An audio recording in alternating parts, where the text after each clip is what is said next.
Hello students, के सब लोग उम्मीद करता हूँ अच्छे होंगे, स्वस्थ होंगे। स्वागत है इस चैनल पर।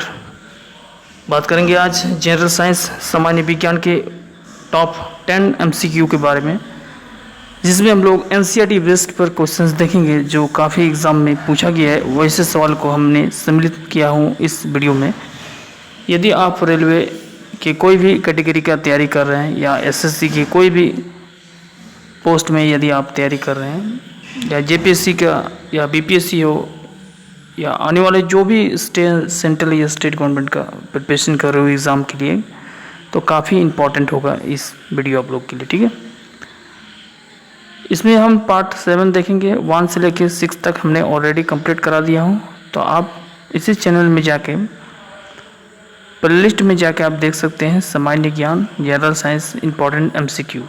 जैसे क्लिक कीजिएगा आपका सारा जो है सीक्वेंस यानी सीरीज वाइज खुल जाएगा। आप एक एक करके आप वॉच करके देख सकते हैं। आपको काफ़ी इम्पोर्टेंट सारे क्वेश्चंस लगेंगे और आपका कहीं ना कहीं एग्ज़ाम में जो है आपको ये सवाल, जो भी इम्पोर्टेंट सवाल इस वीडियो के माध्यम से आप लोग को मिल रहा है, कहीं ना कहीं आपसे एग्ज़ाम में पूछा जाएगा। ठीक है, तो चलिए देर नहीं करते हुए शुरुआत करते हैं आज का क्लास।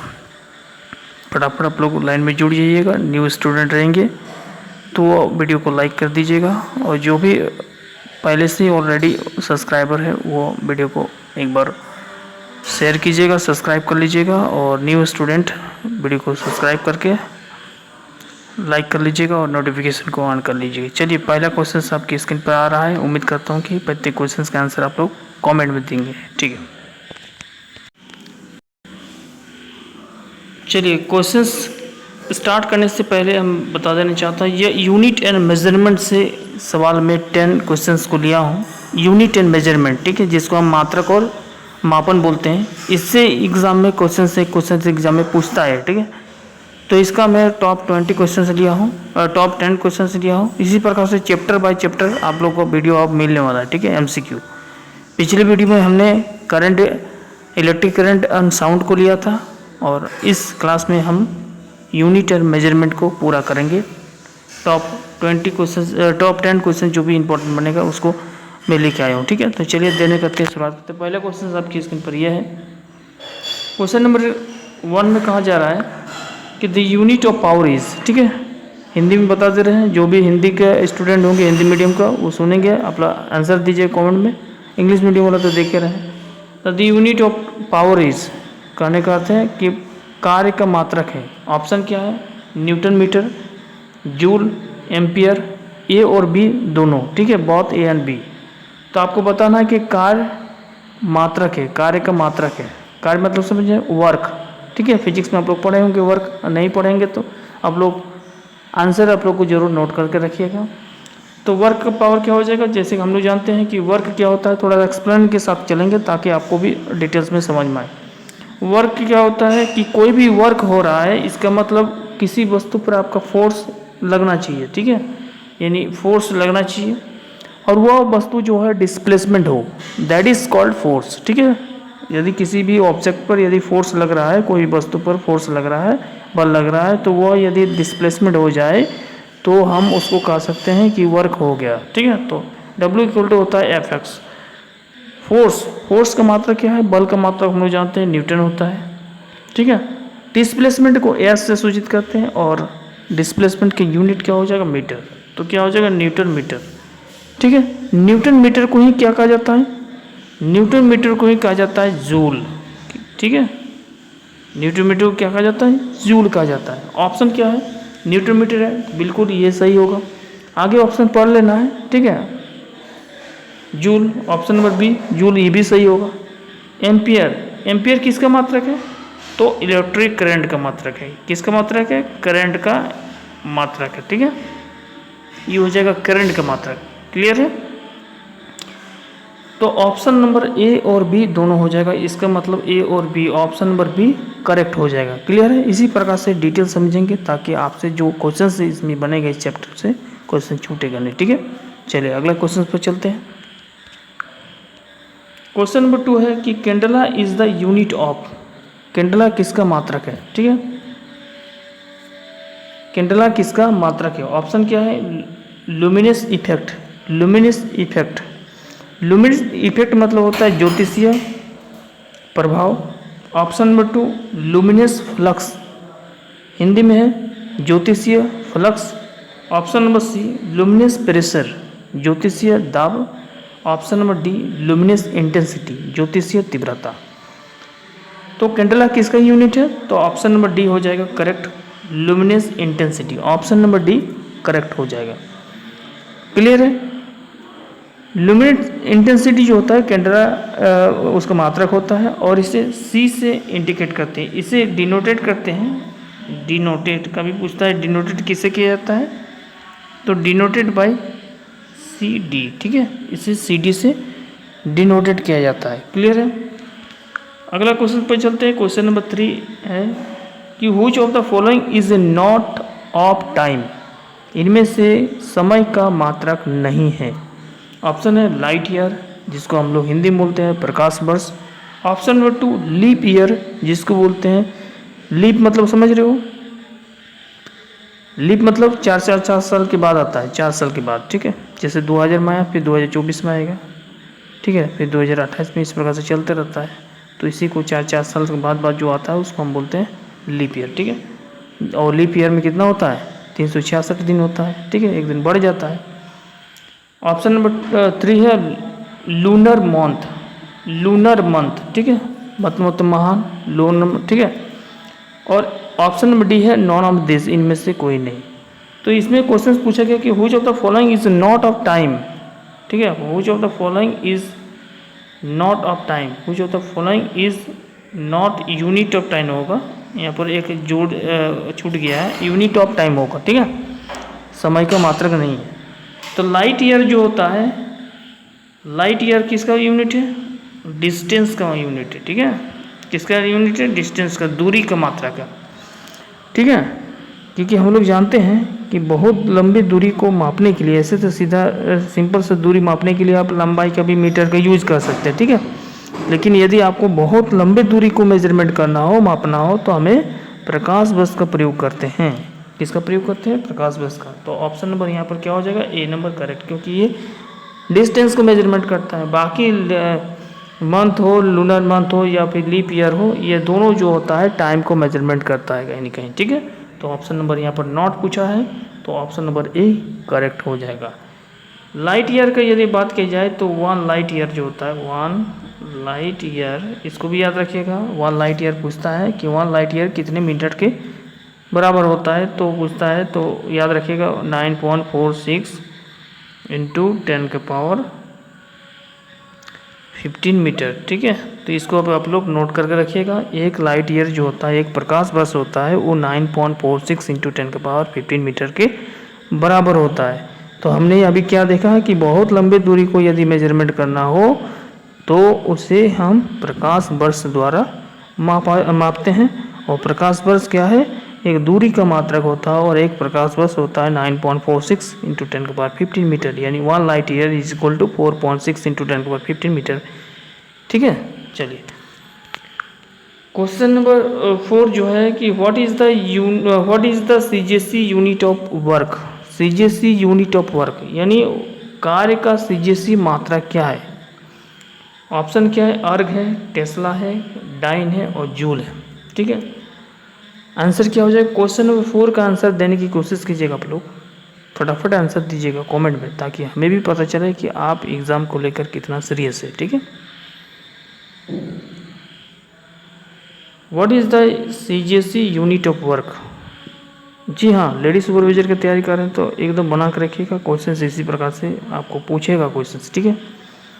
ये झारखंड का कोई भी एग्ज़ाम तैयारी करें, झारखंड में बिहार हो, अन्य स्टेट का भी हो, तो क्वेश्चंस कहीं ना कहीं आपको देखने को मिलेगा, ठीक है। तो क्वेश्चन नंबर 4 क्या है कि what is the CGS unit work? Work का जो होता है यानी कार्य का सीजेसी यूनिट क्या होता है? पहले हम लोग डिस्कस किए थे वर्क होता है W into F X, W equal to F X cos theta, ठीक है। कॉस थीटा कब लगता है? जब फोर्स एफ और डिस्प्लेसमेंट बीच एंगल थीटा बना रहा है, तब उसमें कॉस थीटा लगता है। सिंपल से फॉर्मूला याद है कि फोर्स और डिस्प्लेसमेंट यदि हो रहा है, फोर्स किसी ऑब्जेक्ट पर, दैट इज कॉल्ड वर्क। तो न्यूटन मीटर होता है, उसी को हम लोग बोलते हैं जूल, ठीक है। तो ये तो यूनिट हो जाएगा जूल, ये यूनिट हो जाएगा जूल कब, ऐसा यूनिट में यदि पूछा जाए तो वर्क का। लेकिन यहाँ पर पूछा गया सीजीएस यूनिट, तो सीजीएस यूनिट में वर्क का यूनिट होता है अर्ग, याद रखिएगा अर्ग होता है, ठीक है, ध्यान रखिएगा अर्ग। और 1 जूल जो होता है, 1 जूल इक्वल टू होता है 10 का पावर 7 अर्ग के बराबर। किसके बराबर, 10 के पावर 7 अर्ग के बराबर। एवरेज नहीं पढ़ लेना इसको, ठीक है, अर्ग पढ़ना, अर्ग हिंदी में इसको बोलते हैं अर्ग, इस प्रकार से, ठीक है, अर्ग के बराबर। तो 1 जूल 10 के पावर 7 अर्ग के बराबर होता है, ध्यान रखिएगा इसको, ठीक है, सीजीएससी मात्रक में। Question number 4 I think clear हो गया होगा।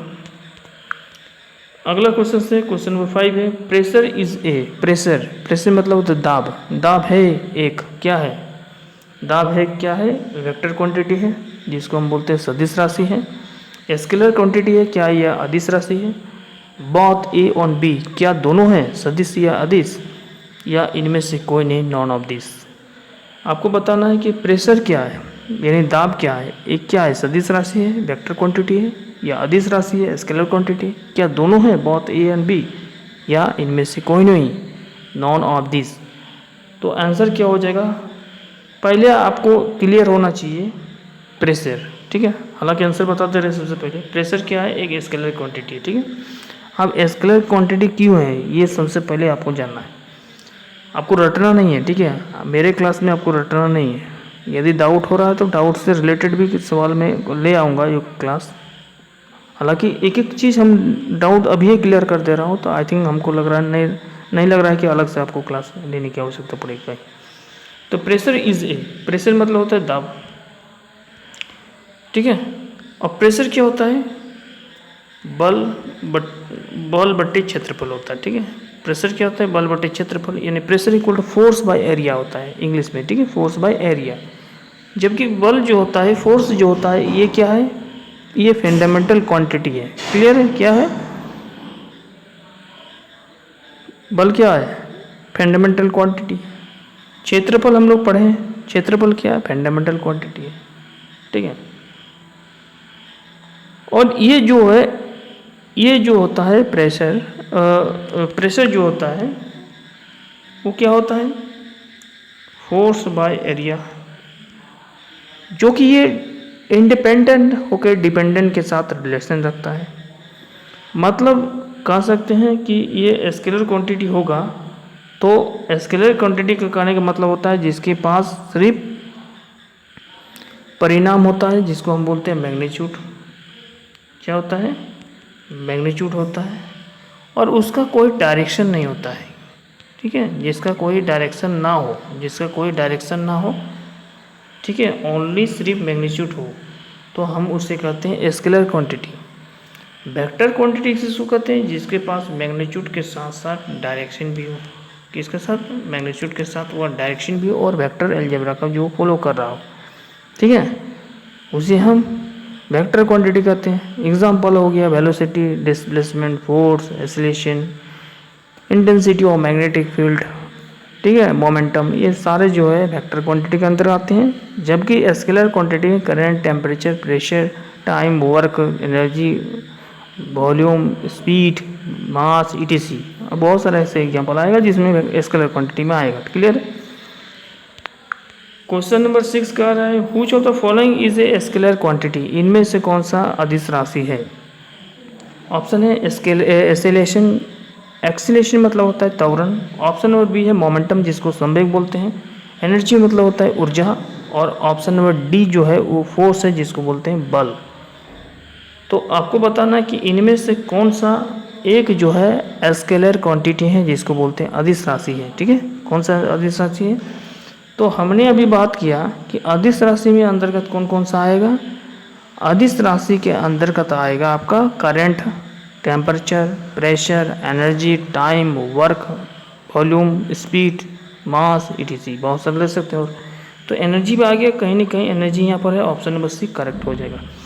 मोमेंटम हो, एक्सीलरेशन हो, वेलोसिटी हो, डिस्प्लेसमेंट हो, फोर्स हो, इंटेंसिटी ऑफ मैग्नेटिक फील्ड हो, ठीक है, या इलेक्ट्रिकल पोटेंशियल हो, ठीक है। तो ये सारा जो है वो आपका वेक्टर क्वांटिटी का अंतर्गत होता है। तो ये जो दोनों हो जाएगा, ये दोनों जो होगा वो हो जाएगा वेक्टर क्वांटिटी। ये दोनों क्या हो जाएगा, वेक्टर क्वांटिटी हो जाएगा दोनों। और ऑप्शन नंबर डी भी हो जाएगा वेक्टर क्वांटिटी, ठीक है। ऑप्शन नंबर डी, क्योंकि फोर्स है, फोर्स भी क्या है, एक वेक्टर क्वांटिटी है। बाकी जो एनर्जी बच गया तो ये एनर्जी हो जाएगा स्केलर क्वांटिटी, ठीक है, क्योंकि उसके पास सिर्फ मैग्नीट्यूड है, डायरेक्शन नहीं है, ठीक है, ध्यान रखिएगा। चलिए, आई थिंक क्लियर हो गया होगा। क्वेश्चन नंबर 6, अब 7 चलते हैं। क्वेश्चन नंबर 7 कह रहा है क्या कि the SI unit of solid angle, the SI unit of solid angle, क्या पूछ रहा है, और the SI unit of solid angle, steradian, radian, mole और ऑल ऑफ एबोव। आपको बताना है, हिंदी मीडियम वाले सुनिएगा। स्टेरेडियन मतलब होता है घन कोण, घन कोण का संपूरक मात्रक या एसआई मात्रक बोल सकते हैं, ठीक है। तो घन कोण का जो मात्रक होता है वो आपको बताना है, क्या स्टेरेडियन है, क्या ये रेडियन है, क्या मोल होता है या सभी होता है। तो आंसर हम ये बता देना चाहता हूँ कि इसका आंसर जो होगा स्टेरेडियन हो जाएगा, ठीक है। ऑप्शन नंबर ए करेक्ट होगा। रेडियन किसका यूनिट है, तो बोलिएगा सर प्लेन एंगल का। किसका यूनिट है, प्लेन एंगल। प्लेन एंगल को हिंदी में बोलते हैं समतल कोण, ठीक है, समतल कोण। मोल किसका यूनिट हो गया, तो बोलिएगा sir substance of angle of substance का, ठीक है। ये मैग्नीट्यूड ऑफ सब्सटेंस बोल सकते हैं, क्या बोल सकते हैं उसको, मैग्नीट्यूड ऑफ सब्सटेंस, ठीक है, या अमाउंट ऑफ सब्सटेंस भी बोल सकते हैं। क्या बोल सकते हैं इंग्लिश में, अमाउंट ऑफ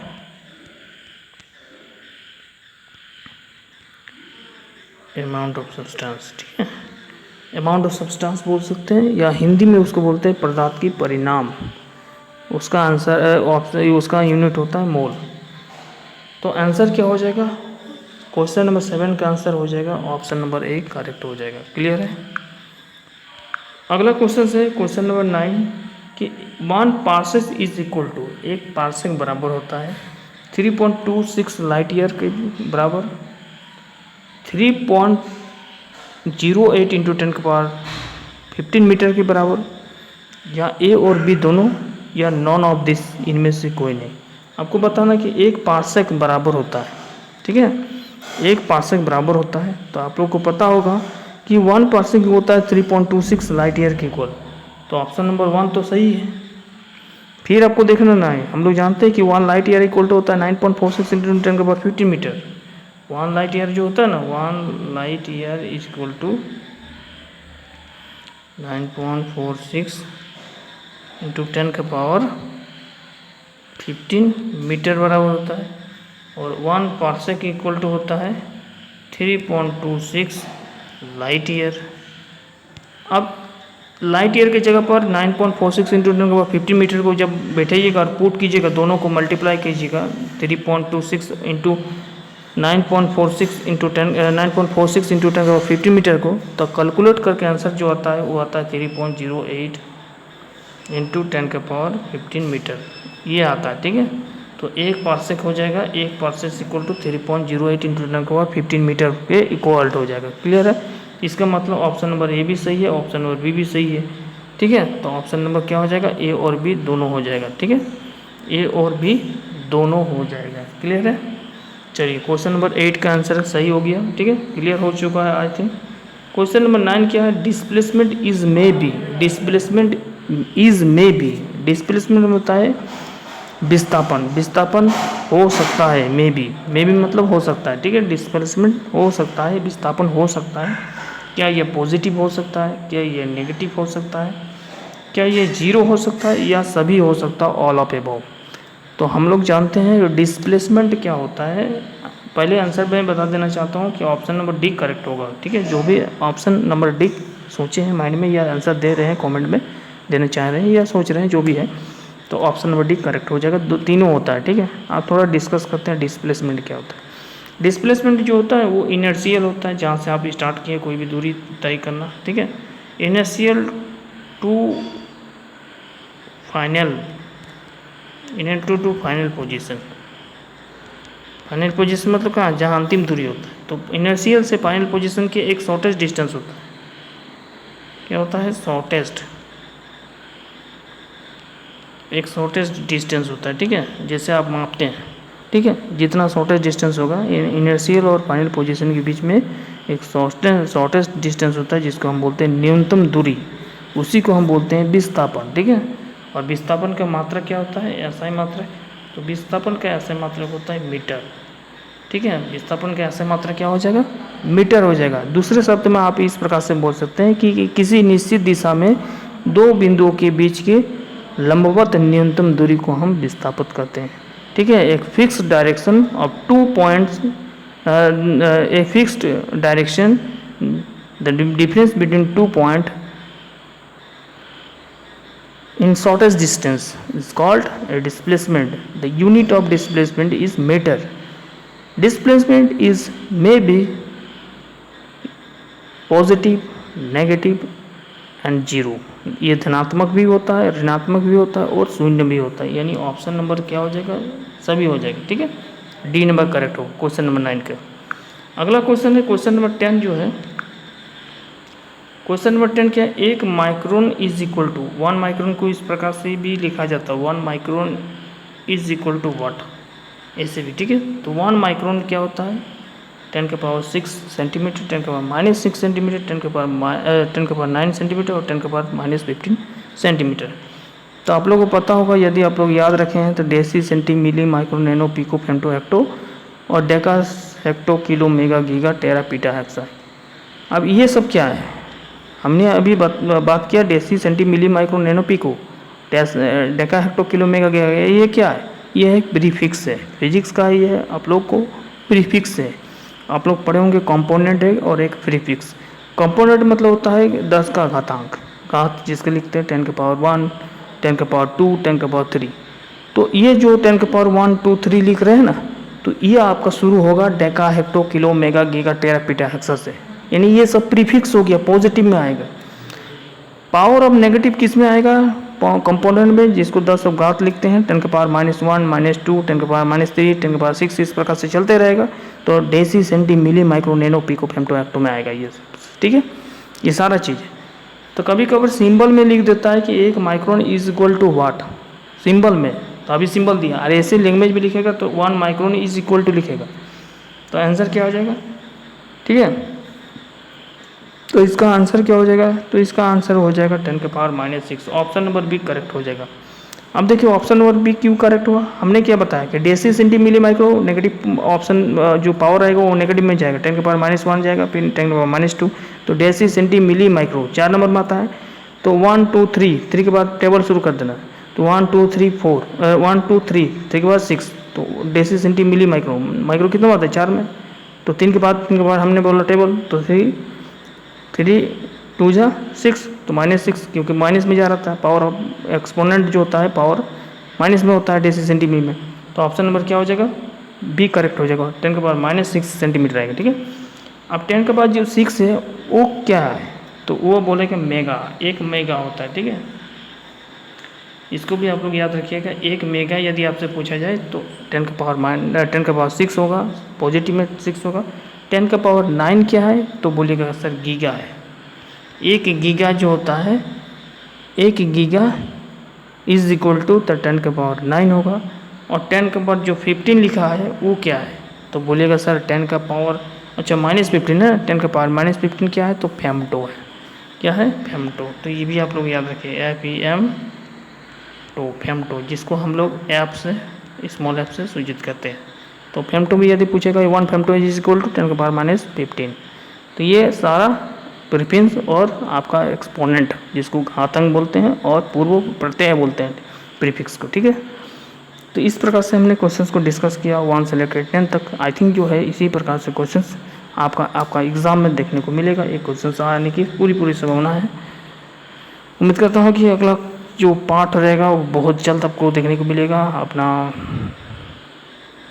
फीडबैक जो है ज़रूर कमेंट में दीजिएगा, कैसा लगा, किस प्रकार से आज का क्लास रहा। थैंक यू, धन्यवाद सभी को।